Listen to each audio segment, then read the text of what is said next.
I'd like to start off by thanking everyone for the support yesterday. It means a lot. And there are definitely some interesting comments I need to consider. I'll try my best to update tomorrow as well, but probably a bit later in the day. It seems the more I write, the more I remember. I actually sat at my desk this morning and made a timeline with noted events. Today is day 28 since I met Martin. I thought it would be longer somehow. I have a date with him tonight after work.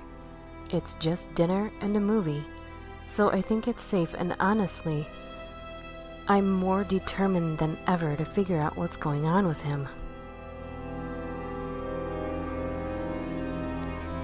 On Sunday morning, I replied to the text that Martin had sent the previous night. Hey, sorry, I was still asleep. What are you up to today? It took Martin several hours before he responded and told me that he was spending time with his friends at a barbecue. We exchanged a few more messages, but they were pretty normal. Things like how our day was going, talking about our favorite foods. Martin enjoyed pretty much all the same foods I did, but was allergic to red meat. The rest of the day passed by quickly. Around 6 p.m., I got a call from Max. I ignored it and the subsequent 3 calls and went to make dinner with Jan and Bernard, my 2 roommates, instead. The nightmare was still fresh in my head, and I didn't feel ready to talk to Max again. I felt guilty somehow. I also received a message from Martin during dinner. Hey, hope you're enjoying some fun in the sun. The barbecue was great. Smiley face. I never told him I was going outside that day, but he could have guessed it. Most people go out on sunny days here because they occur somewhat infrequently compared to other places. Yeah, it was fun. I went swimming with my roomie Jan. Fantastic. I was thinking, some friends of mine are going to a music festival in a neighboring town on Thursday. Wanna join? I accepted his invitation and we set up a plan to meet on Thursday at the train station near the building I work. Both of us work 9 to 5, usually later, so communication was pretty low the following day. That evening, I'd made plans to sleep with Beth at 8 and was looking forward to talking to her and telling her about Martin. When I signed in, though, her face was grim. Tara, where the hell have you been? I said back. In nameless country, I smarted back. That's not what I meant. Everyone's trying to get in touch with you. Didn't you get Max's calls? I had not heard from anyone other than the 4 calls from Max the day before. Yesterday, yeah, but I didn't think it was a good idea we talk. Beth sighed at me through the camera. Look, Max was in an accident. It's nothing too serious, but he's pretty banged up. He was on his motorcycle. My heart dropped a little. That's why he had been calling. I'd always hated that motorcycle. He was too careless on it. I had a horrible thought. When was he in the accident? I asked, hoping my suspicions weren't true. Really early Sunday morning, he was driving back from the bar and ran a red light. Do you know what time? At that, she gave me an odd look. 2 a.m., 3? I'm not totally sure. He swears he wasn't drunk. I still don't know if that's true or not.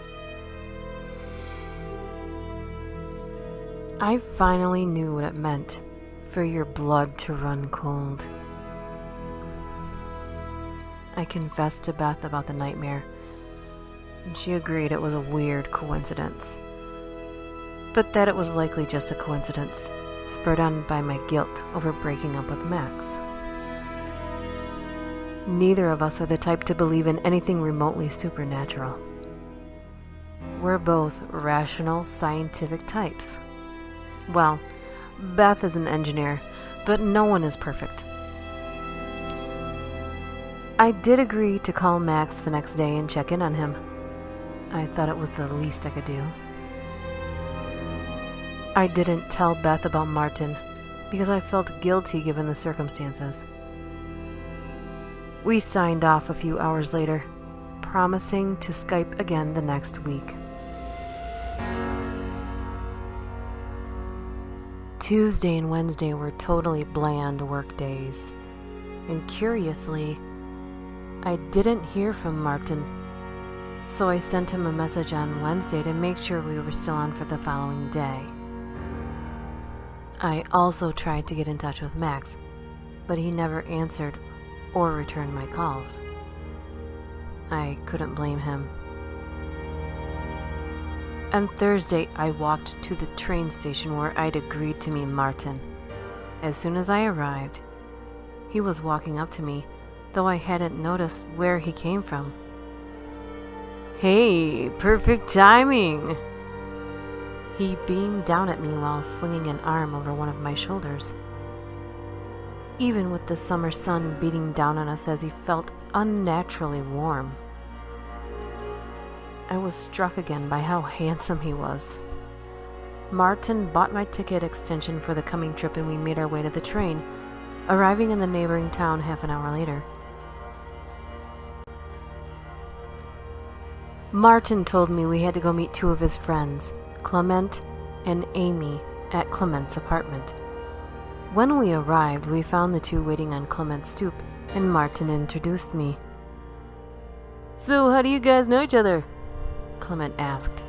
"Oh, well, Tara's new in the city and I'm showing her around," Martin answered quickly. I was a little put off by his response, to say the least.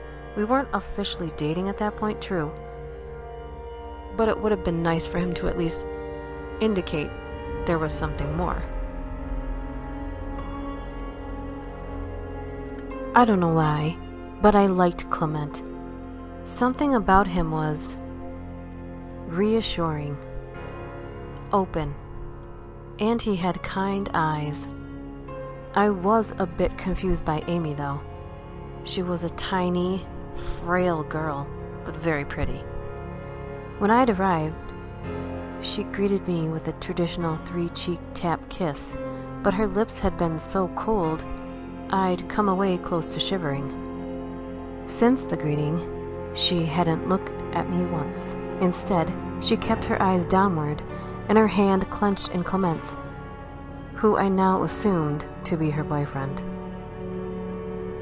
Luckily, Clement and Martin were more than happy to keep me occupied, and the four of us made our way to the festival. There were a few street performers, but the real bands wouldn't go on stage for hours. We decided to get some food from one of the food stalls while we waited. There was a wine stand as well, but I had sworn off alcohol for at least a week. Later in the evening, we moved closer to the stage area in anticipation of the bands coming on. We met up with another friend of Martin's, Peter, near the back of the crowd. "You must be Tara," he said, shaking my hand in his uncomfortably warm one. "Martin has told us all about you. You're pretty as he said, Peanut." As he sent a sly look over to Martin, I swear I saw his green eyes shine unusually bright, nearly fluorescent, for just a few seconds. I dismissed it as a reflection of neon lights of the stage in the distance. What really disturbed me was the fact that he'd called me Peanut. Before I was born, my mother had said I looked like a peanut on her first ultrasound trip. My grandma had been there with her, and the nickname just kind of stuck. It was their inside joke. "Let's get closer to the stage. Okay? Martin whispered into my ear, distracting me from my thoughts. I nodded my head, feeling a little dazed for some reason and agreeing that I'd like to be closer to the stage and away from his friends. As the band came on stage, the crowd was jumping around and screaming in anticipation. I glanced to look back at the other three. They were standing still as statues, with a foot-wide circular distance separating them and the other concert goers. They were just staring at Martin and I, faces totally blank. Even Amy. I made eye contact with Peter. His stone mask slipped into a vicious grin, revealing teeth that seemed too sharp in the dim light. I imagined for a second that his eyes lit up again. Completely freaked out, I grabbed at Martin again. "Is something wrong?" he yelled down at me. No. I glanced back quickly to where the three had stood a few seconds before. The area was packed again, and Clement, Amy, and Peter were gone, leaving me to enjoy the concert with Martin. "It's nothing," I reassured, and Martin leaned down to give me a soft peck on the side of my forehead. I decided to forget the weird incident and instead chose to have fun and dance with my date. After the concert, Martin and I met back up with the others at a park away from the festival venue. The guys shortly left to get some snacks, leaving Amy and I behind on a park bench in the dark. She hadn't said anything to me the entire evening. She'd just been whispering into Clement's ear all night long, or speaking in the local language I couldn't understand. As soon as the guys had turned around the corner, Amy turned her two wide eyes at me. "You shouldn't be here." Guess she spoke English after all. "Martin invited me," I offered as an excuse. She gave me a look of exasperation. "You shouldn't be here," she enunciated as though I hadn't gotten the message before. "Look, I'm really sorry if I'm bothering you. Would you like me to go with the guys?" At that, Amy turned her eyes down. I noticed she was wringing her hands to the point they had turned bone white. "Please." I couldn't tell if her voice was a snarl or a whimper. It was the strangest sound I'd ever heard. It seemed to come directly from the back of her throat. Suddenly her eyes flew open and she grasped at my hands. 3.7.0.8.1.9. She was difficult to understand, but I'm fairly certain those were the numbers she was rattling off as she stared into my eyes. She'd switched back to the local dialect. I understood just enough to do simple things like count to 10. Her pupils had taken over her entire iris, and her long nails were digging into my hands. She was about to draw blood. After the last number, 9, she dropped her eyes again and let go of my hands. I could still hear her mumbling something. I leaned down, and it sounded like 3, over and over again. I leaned down a little closer to be sure I could make it out. Suddenly, Amy went flying at me, eyes crazy and wild with a snarl plastered on her china doll face. She was gripping at my shoulder, fingernails digging in again when I flung her off. "What the fuck?" was all I could manage to say as she curled inwards to herself and went back to mumbling on the bench. I was done with Crazy Amy at that point. It wasn't my best moment, but I left her mumbling by the park bench while I went to retrieve her boyfriend and my date. I walked around for what seemed like a while, not knowing my way. I glanced at my watch, a gift from my aunt I always wore. It was 10:17. I had probably been walking around for the last 20 minutes or so. Finally, thankfully, I turned a corner and found the 3 figures I'd been searching for. Martin, thank God. Look, Amy sort of freaked out. Clement, I think you should go talk to your girlfriend. I explained as I ran up to them. The 3 turned around, and the glitch from Saturday happened for the second time, but this time a little longer. The light bent around them, and for just a few seconds, they blurred a little. I felt dazed. What happened to Amy? Martin asked, suddenly in front of me, holding onto my shoulders. She launched herself at me, I think.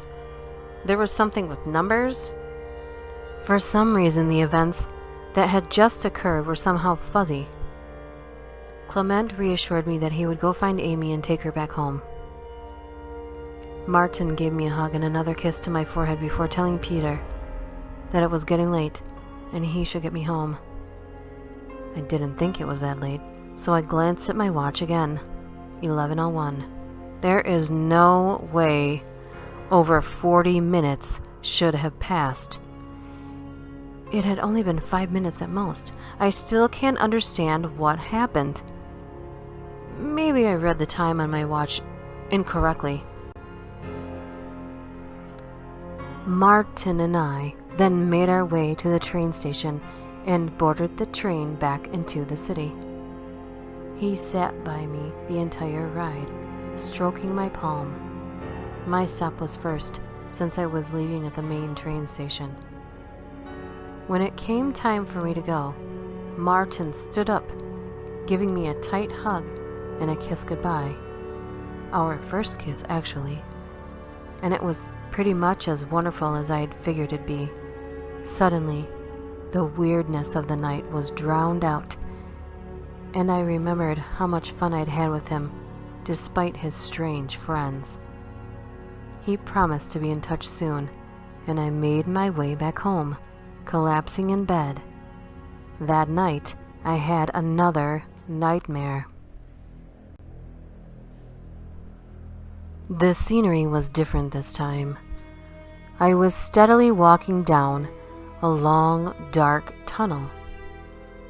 I was aware that I was clenching something in each hand, but couldn't see what the objects were. After a few minutes, I saw a dim light at the end, which opened up to an old stone bridge, illuminated only by the moonlight shining above. I could make out 5 figures sitting on the wall, and made my way toward them. As I got closer, I recognized them immediately. In the center sat Beth. To her right and left were 4 of my other closest friends, in pairs of 2. Rhett, his fiancée Nina, Sydney, and Dylan. It was our little circle of friends, having all met in college one way or another. As I drew a bit closer, I noticed that they were sitting ramrod on the wall. Each had been gagged with a green silk scarf, hands and feet bound together by thick brown rope. The rope, I realized, I was holding in one of my hands. I walked to Rhett, who sat on the farthest ledge. As I raised up my left hand, I sliced 3 parallel lines into the flesh of his arm, with the same knife as the nightmare I had had about Max. I stood, transfixed as the blood ran down his arm. With the knife still gripped in my hand, I pushed Rhett over the wall into the raging river below the bridge and watched him disappear beneath the waves without a struggle. I made my way to Dylan, who sat at the farthest right, repeating the process and working my way to the center, to Beth.